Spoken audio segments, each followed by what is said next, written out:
lives in New Jersey. He's a Muslim brother, he's a Muslim activist, he's a very well-respected person in the community. He's a great speaker. In 2005, he got married to another sister from Missouri. That sister, she's from a very well-respected family. She's a very activist Muslim. Both were a couple that were very well-respected. 2 years ago, in 2009, that sister was diagnosed with cancer, melanoma. Melanoma is a type of cancer, but it's deadly. Over the past, the 2 years, she has been going through a journey of treatments, whether it's trials, like what people who are diagnosed with cancer go through. But today I want to talk about a journey, another journey that she went through, a journey towards Allah subhanahu wa ta'ala. 2 weeks ago, on March 6th, she passed away. When she passed away, I never saw her in person. I saw her husband, but I never saw her. But when she passed away, people began to talk about her, about the good things that she did. Then I came across people were talking about a blog that she made after she was diagnosed with cancer. So when she found out, she made a blog, and in it, she was talking about different thoughts that came to her mind. Today, I would like to share one of the posts that she had in her blog. So I'll read some parts from it. So she says, "It took me about 3 days to accept my death. On the first day, as you read, my mind was in chaos. On the second day, I was numb. And on the third day, my husband and mother began talking sense to me. And I finally came to some important realizations. Number one, we are all going to die. The people who took the news of my disease calmly and those who panicked, they are going to die one day too. Death is one of the few realities we can be certain of in this life. And yet, we somehow slip into thinking that we are exempt. The second realization, we live this life for the next. I was living my life as a Muslim, praying and fasting, but I had somehow allowed my real goal in life to be swallowed by buying salad plates for my next dinner party, and trying to get free shipping on my next J.Crew order, and finding pillows that popped against my crane sofa. In between being a consumer and entertaining myself to death, I let what really matters in my life slip away from me. If I was truly living my life for the hereafter, I should not be so fearful of the future I had created for myself. The Quran says, and this life of the world is nothing but a sport and a play. And as for the next abode, that most surely is the life did they but know. The third realization, I am in the same boat as everyone else. None of us are given any guarantees in life.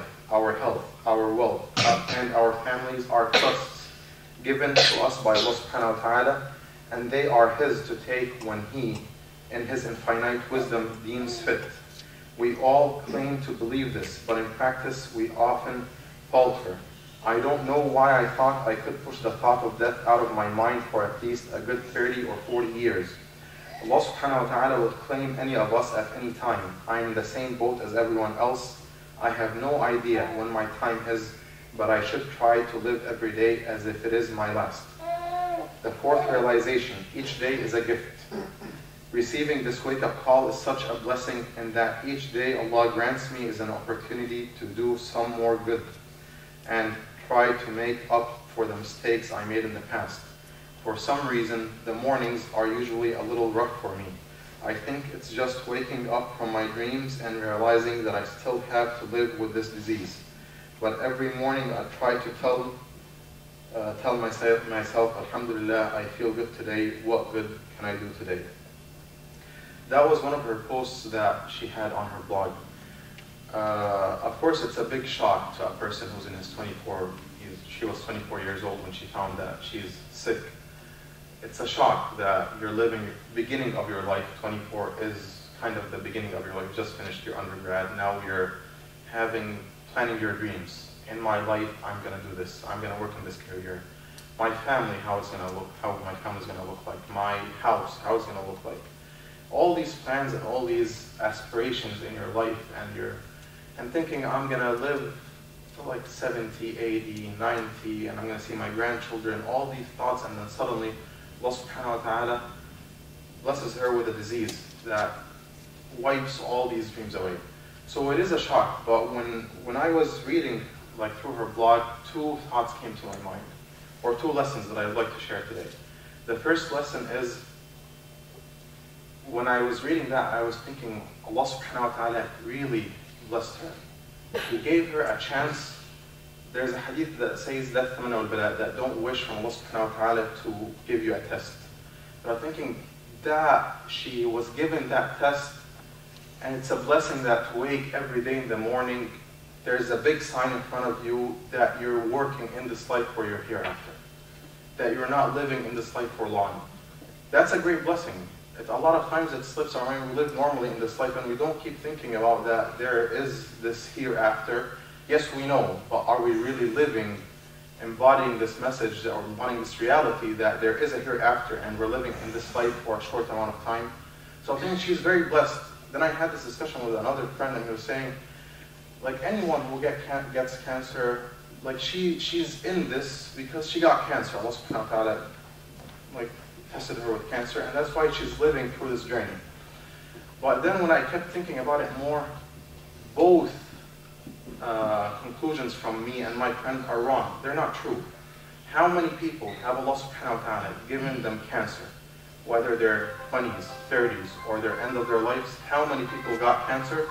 And how many people among them really took the lesson and seized and saw the lesson from Allah subhanahu wa ta'ala, that this is a message, a wake-up call from Allah subhanahu wa ta'ala for you, that you have to take your life seriously. How many people who got cancer think that way? You're going to find that there's a lot of people who got cancer, and they know they're dying in a matter of a year, 2, 3, 4, and yes, they get the shock at the beginning, but then they go back to their normal life. They go back to what they used to do before they got cancer, and they even take the disease as an excuse. That, and I'm sick, don't expect much from me. I'm sick, I'm through this and that. So the idea here is Rehab. Her name is Rehab AlBuri. The message that she got the sign from Allah subhanahu wa ta'ala, but she was able to see the sign from Allah subhanahu wa ta'ala and learn from the sign and change her life. That thought really is very important, because Allah subhanahu wa ta'ala sends us many signs every day. Each one of us gets the sign. Rehab got her sign as cancer. We have our signs differently. Allah subhanahu wa ta'ala says in the Quran, وَمَا نُرْسِلُ بِالْآيَاتِ إِلَّا تَخْوِيفًا. Another verse, كَذَلِكَ يُحْيِي اللَّهُ الْمَوْتَ وَيُرِيكُمْ آيَاتِهِ لَعَلَّكُمْ تَعْقِلُونَ كَذَلِكَ يُبَيِّنُ اللَّهُ آيَاتِهِ لِلنَّاسِ لَعَلَّهُمْ يَتَّقُونَ وَيُبَيِّنُ آيَاتِهِ لِلنَّاسِ لَعَلَّهُمْ يَتَذَكَّرُونَ كَذَلِكَ يُبَيِّنُ اللَّهُ لَكُمْ آيَاتِهِ لَعَلَّكُمْ تَهْتَدُونَ.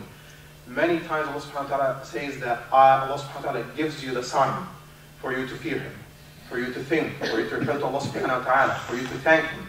Allah subhanahu wa ta'ala sends us signs many, many times. The difference in Rehab's case is that she was able to see the sign and work based on the sign that she got from Allah subhanahu wa ta'ala. So that is the first lesson, that the signs, like the example that was coming into my mind, that if you're speeding on the highway and someone is speeding in front of you, the cop catches the person in front of you, will you be reminded that, okay, now you need to slow down, you don't need to speed, because others around me, they got caught?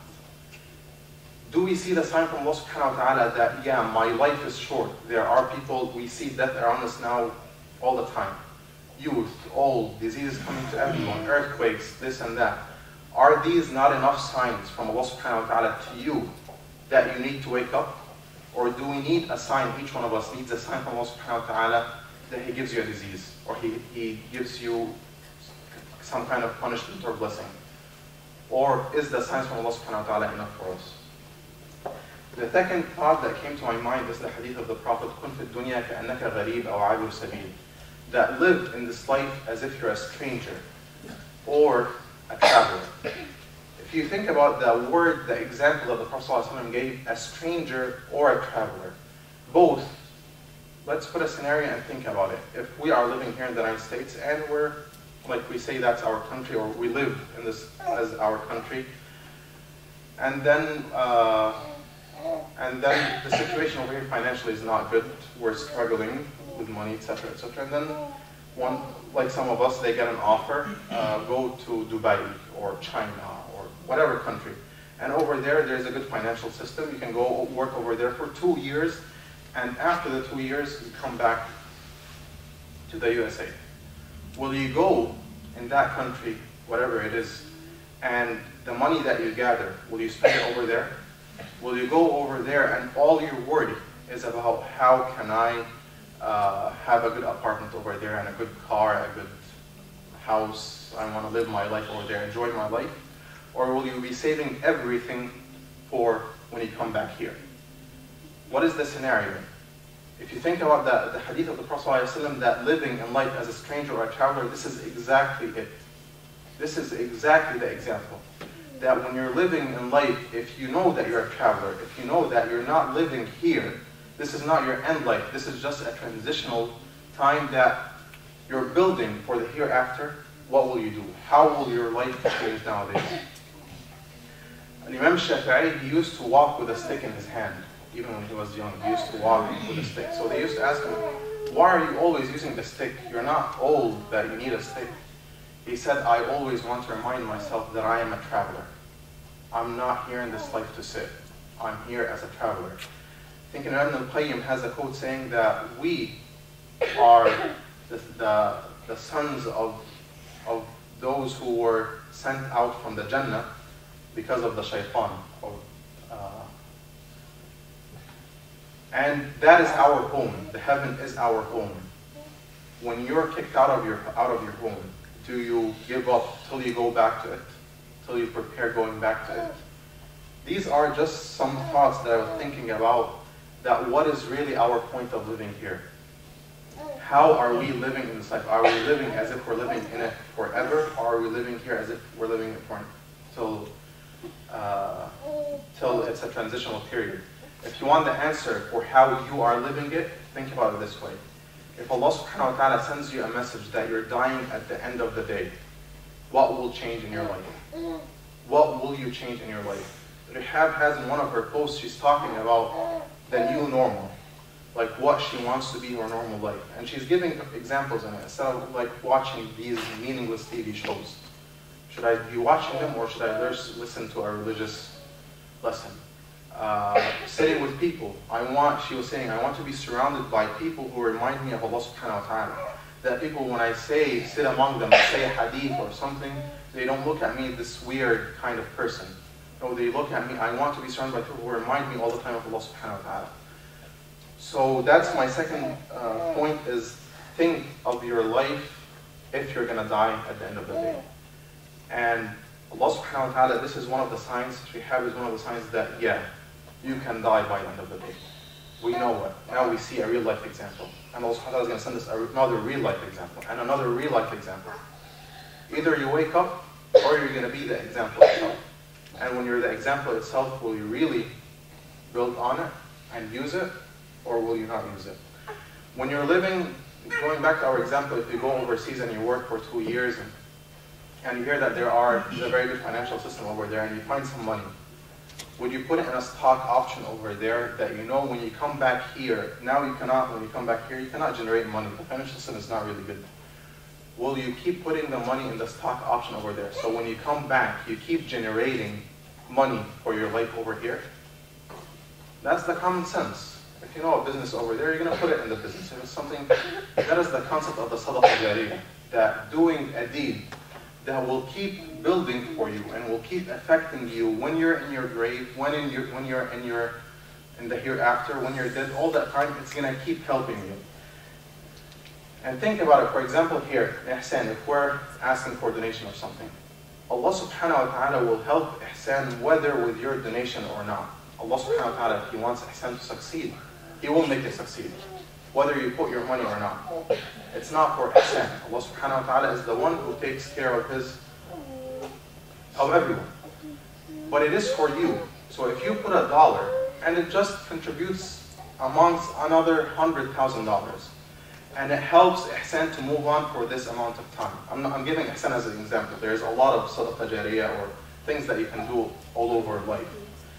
And if that helps one student to learn one verse of the Quran, and that verse of the Quran, he keeps reading it throughout his prayers, throughout his life, and then he teaches it to his son and his daughter. how many reward are you going to get? Because of $1. The money and the things that you're doing in this life, it is to benefit you. It's not to benefit anyone else. When people are asking you for donations, don't think about it. Or when someone is asking you for help, don't think about it that you're helping that person. I'm the one who's giving the favor to that person. I'm the better one here. I'm the one who's doing you a favor. No. You're doing yourself a favor. The person, Allah subhanahu wa ta'ala will send him someone else to help you if you don't help him. This is a chance that Allah subhanahu wa ta'ala has given you. Will you take it? Or you say, I'm going to pass this time, and someone else will take it. The incident that at the time of the Prophet ﷺ, the Prophet ﷺ, I don't remember the hadith, but the Prophet ﷺ made an offer and said that who will take this offer and I'll give him the Jannah. I'll give him the Jannah? Yeah, I think so. So one of the Sahaba companions raised his hand and said, I'll take it. So the Prophet ﷺ said, like, here, the Jannah is for you, you're going to go to the heaven. Another Sahabi raised his hand, the Prophet ﷺ said, no.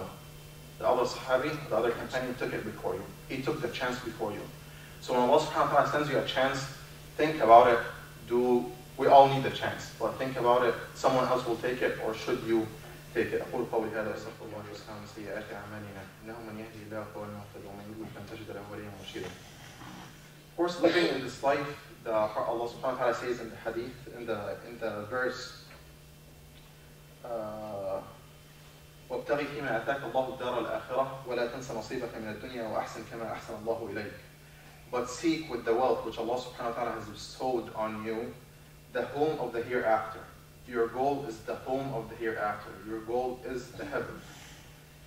Nor forget the portion in this world, but do the good. And Allah subhanahu wa ta'ala has been good to you. Your goal when you're living through life, it is the hereafter. That doesn't mean that you cannot enjoy your life over here. Yes, you enjoy it, but you enjoy it in a portion. It's not something that dominates your goals and lives and everything. It's not here. It is the hereafter, and then a portion comes over here.